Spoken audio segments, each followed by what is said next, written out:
Buenas, mi nombre es Nolia Pichardo Veras, matrícula 1086-871, y hoy voy a estar presentando lo que es mi proyecto, o sea, cómo aplico los temas de esta materia, Ingeniería de Software 1, en mi proyecto llamado Circuit Scan. Circuit Scan es un sistema de diagnóstico de circuitos electrónicos.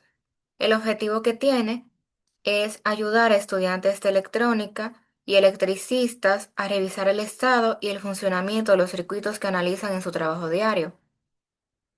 El sistema funciona de la siguiente manera. El usuario introduce manualmente los valores medidos de cada componente, ya sea la resistencia en ohmios, el voltaje en un capacitor o la ganancia de un transistor. Circuit Scan compara esos valores contra los rangos aceptables de funcionamiento, detecta cuáles componentes están fallando y emite una recomendación de reparación. Todo esto sin la necesidad de un simulador externo.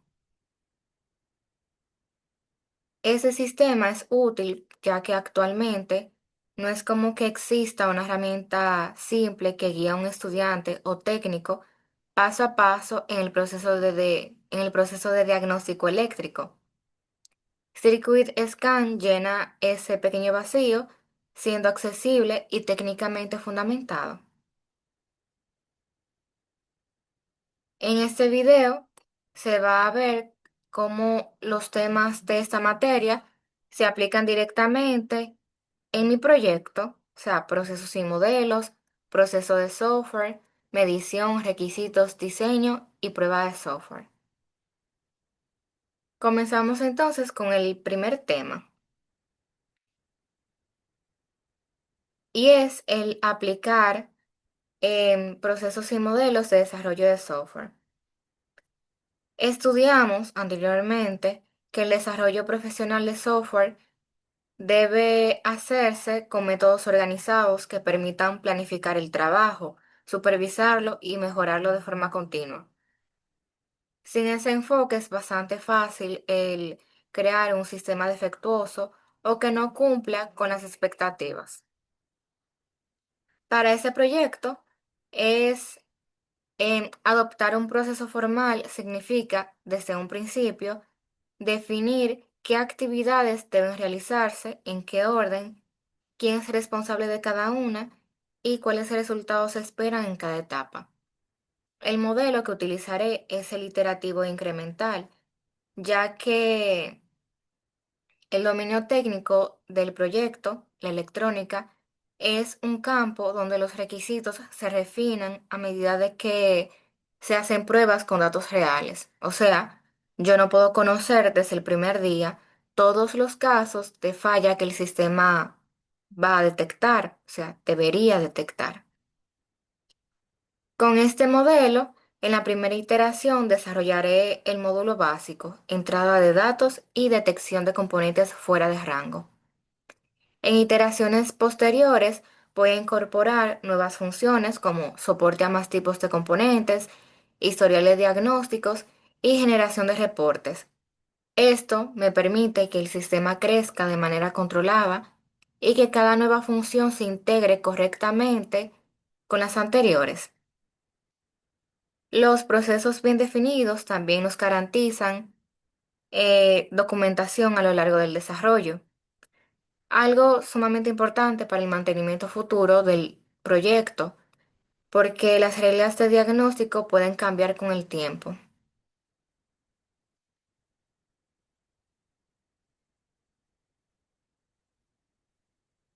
El segundo tema es el proceso de software, que se enfoca en las fases concretas del ciclo de vida del sistema. El proceso de software establece la estructura completa de actividades que transformarán la necesidad de diagnosticar circuitos electrónicos en un sistema funcional. Las fases que seguiré son identificación de requisitos, diseño del sistema, implementación, pruebas y por último mantenimiento. Un marco muy relevante para Circuit Scan, o sea, para mi proyecto, es el estándar ISO 12207, que clasifica los procesos del ciclo de vida en tres categorías. Los procesos principales van a cubrir el desarrollo del motor de diagnóstico. Los procesos de apoyo van a garantizar la calidad mediante verificación y validación de las reglas de detección de fallas. Y los procesos organizacionales van a guiar la gestión del proyecto para poder cumplir los tiempos disponibles. Este estándar me da una visión integral del desarrollo. Al tener bien definidas todas las categorías, ninguna etapa va a quedar desatendida. También voy a aplicar el concepto de iteraciones e incrementos de manera práctica. En la primera iteración, el sistema va a evaluar resistencias y condensadores. En la segunda, se va a añadir soporte para transitores y diodos. Esta construcción ya, digamos, progresiva me permite poder detectar problemas técnicos en etapas más tempranas, cuando, como se ha dicho antes, el costo de corregirlos es muchísimo menor.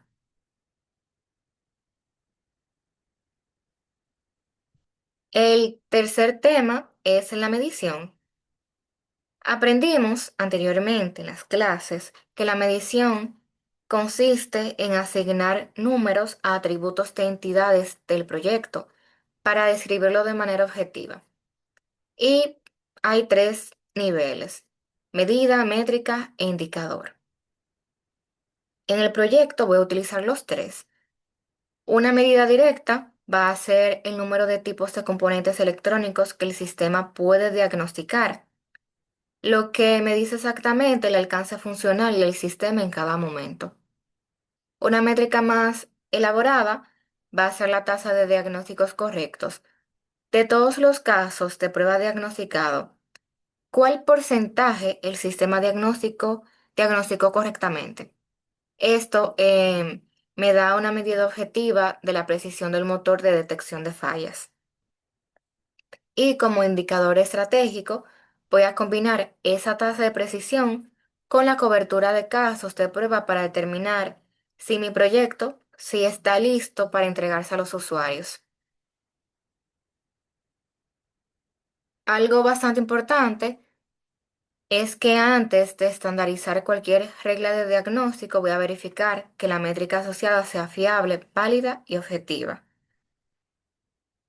Una regla que no cumpla con esas propiedades no va a formar parte del sistema, porque podría generar diagnósticos erróneos o también comprometer la seguridad del usuario. El siguiente tema es sobre los requisitos. Un sistema de diagnóstico cuya lógica esté mal definida desde un principio va a producir obviamente resultados incorrectos. Si el sistema indica que un componente está bien cuando en realidad está defectuoso, el usuario también tomará una decisión de reparación equivocada. Por eso es que los requisitos de Circuit Scan deben ser claros, verificables y sin ambigüedades desde el primer día. Entre los requisitos que definiré están: primero, el sistema debe aceptar los valores medidos de resistencias, capacitores, transitores y diodos. Segundo, debe comprobar cada valor contra los rangos de operación estándar del componente. Tercero, debe identificar cuáles componentes están fuera de rango y presentar un diagnóstico claro. Cuarto, debe generar una recomendación de reparación específica para cada falla. Y quinto, debe funcionar sin conexión a Internet ni simuladores externos. Para obtener estos requisitos, se tendría entonces que realizar entrevistas con los actores principales. Esto significa que voy a tener que entrevistar a estudiantes de ingeniería electrónica y técnicos electricistas. También voy a revisar manuales técnicos y estándares eléctricos para poder definir con precisión los rangos de funcionamiento correcto de cada componente. Un aspecto importante es que los actores de ese proyecto son distintos entre sí. Los estudiantes necesitan explicaciones detalladas sobre por qué un componente falla. Los eléctricos prefieren diagnósticos rápidos y directos. Y entonces hay que considerar em, ambas cosas para garantizar que el sistema sea útil para ambos grupos y no solamente para uno.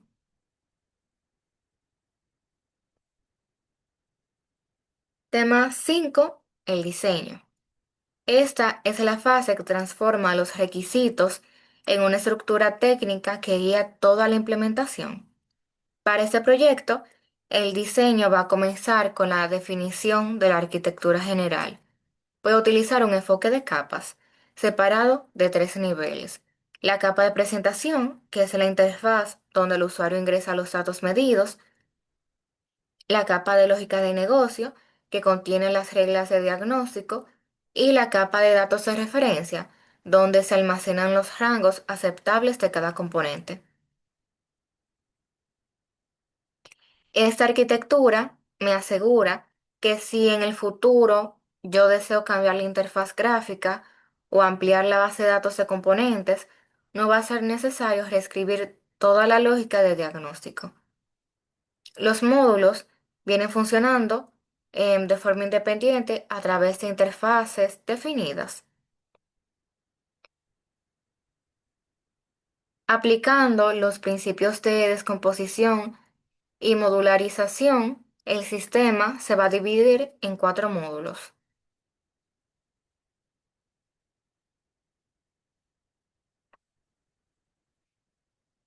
Primero, el módulo de entrada de datos. Segundo, el módulo de validación de rangos.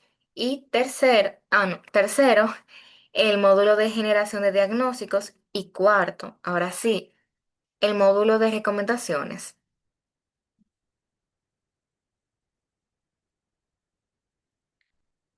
El sexto y último tema es la prueba de software, que en Circuit Scan tiene bastante importancia.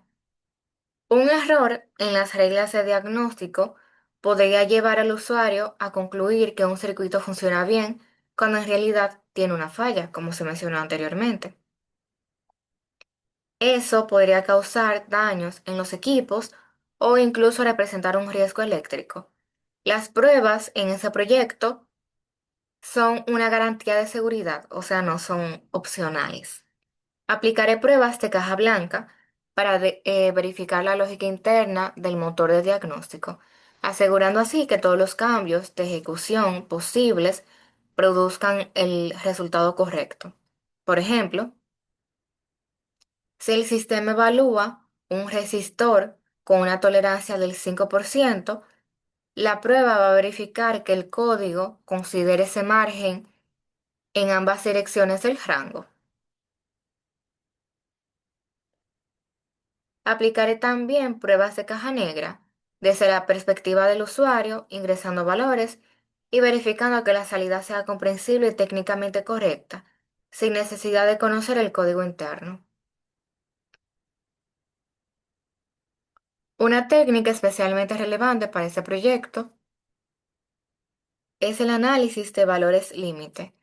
Los errores de clasificación ocurren con mayor frecuencia en los extremos de los rangos. Si el rango aceptable de una resistencia es de 950 a 1050 ohmios, la prueba se va a enfocar en valores como 949, 950, 1050 y 1051, para confirmar así que el sistema clasifica correctamente cada paso. Voy a medir la efectividad de las pruebas mediante métricas, o sea, porcentajes de cobertura de casos, densidad de defectos por módulo y tasa de defectos resueltos antes de la entrega. Esas métricas son las que me van a decir si el proceso de pruebas es suficientemente riguroso antes de considerar el sistema listo.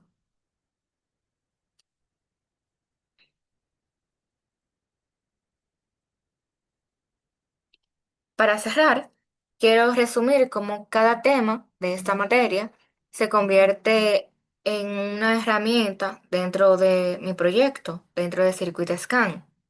Procesos y modelos me da la estructura organizativa del proyecto mediante el modelo iterativo e incremental.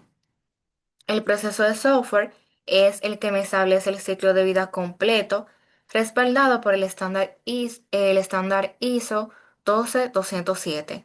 La medición es la que me permite evaluar objetivamente la calidad y el avance con métricas válidas. Los requisitos me garantizan que el sistema resuelva correctamente las necesidades reales de los usuarios. El diseño modular en capas hace que el sistema sea extensible y técnicamente sólido, y las pruebas, especialmente el análisis de valores límite, me asegura que el motor de diagnóstico sea confiable y preciso. Y eso es todo. Aquí se ve el documento completo, tema uno, tema 2, tema 3, tema 4, tema 5 y por último el tema 6.